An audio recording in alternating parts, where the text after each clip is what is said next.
Hi guys, welcome back to my channel. I'm Liana for lianavibes.com, and in today's video, we're going to go over the one thing that narcissists love to say. Before we begin, please like, subscribe, and share so we can grow this channel together and help others heal and forward their healing journey. So a common thing that all narcissistic people love to say, especially if you're dating, is all my exes are crazy. Sit with that for a moment and just really reflect on this.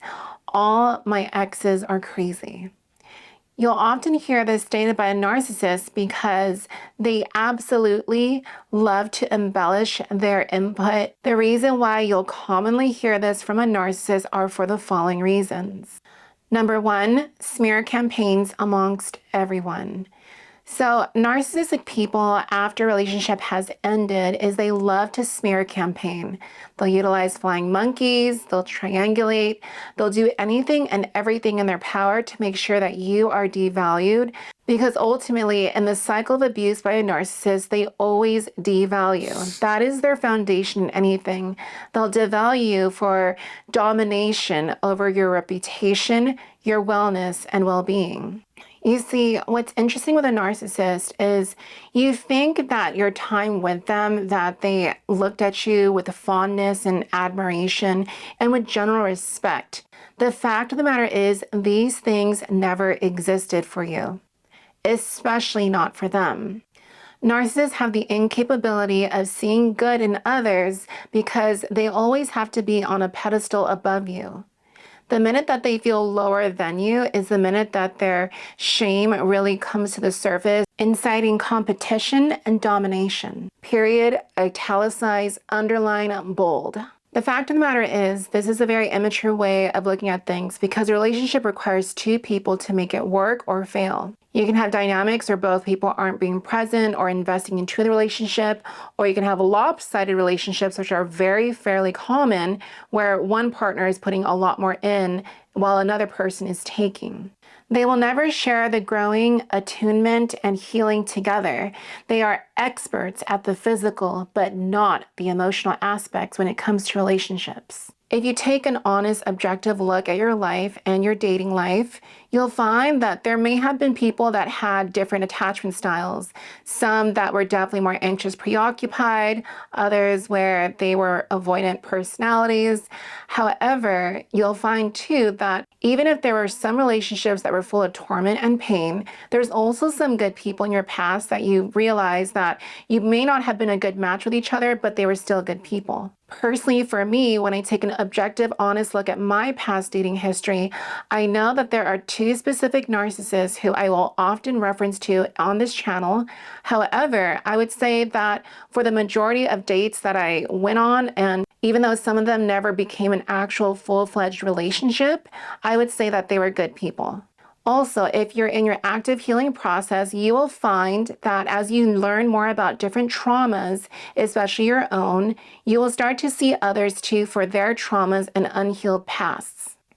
This becomes actually very important in your healing journey because now you see people for the wholeness of who they are, not for the embellished, edited, curated parts of what they present to the outside world. Essentially, you make it a fair playing ground because now you can actually peer behind the edited versions that they present to you. That's a very powerful thing to possess. Never lose that if you ever grab that. Number two, narcissists will always forever be stuck in their devaluation stage. What this means is in the narcissistic abuse cycle, you have the idealization, the devaluation, and the discard, sometimes the hoovering. However, the devaluation, although it's technically considered the more second stage of the whole cycle, it forever is the foundation of the whole cycle itself. Narcissists thrive on devaluing you. And this can look like a bunch of things. This can look like trying to purposely make you jealous, by triangulating or lowering you or minimizing you, inciting a lot of competition or domination.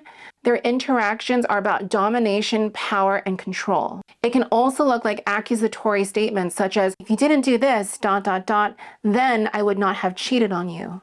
Again, you will always be the problem in a narcissist's eyes. They will never be self-reflective enough to actually share the dynamic of healing, growing, and changing together. For further information, you can look into the growth mindset and fixed mindset styles.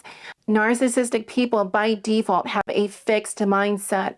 Essentially, their mindset is stuck on the repeated patterns and impulses that they tell themselves that they feel they're entitled to. Questioning or mentioning that to them is really going to cause narcissistic rage, where essentially they pull out all their tricks and insidious, tactful ways to dominate and control you. Number 4 is a lack of accountability. You'll hear me say this time and time again. Narcissists can never take accountability for their actions. They highlight all of your actions, all of your faults, all of your shortcomings. They are very, very critical and have a very keen, discerning eye to zero in on all of your flaws, and they use that against you. It's interesting because for those who've ever been through narcissistic abuse, they will, for example, triangulate and they'll flirt with somebody and escalate it to maybe even actually cheating, and yet they'll fault you for the reason why they cheated. They will make it about you. They could do something so horrific and horrible, and yet they shift the accountability and responsibility and ownership of actions on other people. This is where the narcissistic rage and the triangulation comes about, where they're trying to garnish as much narcissistic supply to convince them why you're an awful person and they're just so grand, therefore they don't need to change. Rarely, if ever, do narcissistic people ever go to therapy. Often, a narcissist will send other people to therapy. And that's the interesting distinction, because with NPD, full-blown narcissistic personality disorder, that requires a psychologist or a psychiatrist to diagnose, clinically diagnose. However, one of the foundations for narcissistic personality disorder to be diagnosed upon an individual is that that person has to feel chronic distress that this particular thing is causing them symptoms and an egregious result in their life. This is the thing about the DSM. Often those things that are diagnosed in the DSM, they have to create such distress for the individual. Oftentimes, narcissistic people are not the one being distressed by their disorder. It's the people around them. So it's the people around them who actually end up going to therapy more often. How are you supposed to collect data on that? And I think, at least from my own personal understanding, is that a lot of narcissists are afraid to go to therapy because essentially they know at the deepest level they're going to end up being diagnosed. This is why for those 2 particular relationships in my narcissistic marriage and the other one, which I'll get into in future videos, they often told me, "You're crazy, you need to go to therapy. I'm not crazy, you are. And all the therapists in the world are crazy, so you can all be crazy together." And here's the thing, I did go to therapy, multiple therapists with different methodologies, including very intensive sessions of therapy. And the general consensus of my therapist is they were, in fact, narcissistic people. The only issue with me is that I had very poor boundaries and allowed them to get away with it. In some cases, narcissistic people actually know what they're doing. They know the terminologies and words. It's interesting because in my narcissistic marriage, my ex-husband actually did this one incident where it revealed certain truths on paper, particularly in our divorce proceedings. And he came back to me saying, "I'm sorry for stonewalling you and gaslighting you." That's so interesting that you would actually know these things. Like, where did that come from? But there was a lot of things he didn't tell me and decided to keep hidden and played a role in the demise of our marriage and relationship, usually of the triangulating aspects. Number 5, one of the top reasons why narcissists love using the line, "all my exes are crazy," is because it pedestals them and it feeds into their grandiosity. So essentially what it does is it triangulates you. If you're dating a narcissist and they say this, "all my exes are crazy," what you'll find at a subconscious layer is that you start competing to be, "oh my gosh, if they're all so crazy, I'm going to change your mind. I'm going to give you the best things, the best relationship, the best sex, the best everything." It's in that particular dysfunction where they're planting the seeds for you to feel insecure automatically, and especially at the beginning stages of your dynamic of dating that may end up being a relationship later on. And why it comes to no surprise that even for my narcissistic ex, who still loves to talk about me to this very day, he loves to talk about just to every person, especially people he dates, that, oh, my ex-wife, she's crazy, and all these things.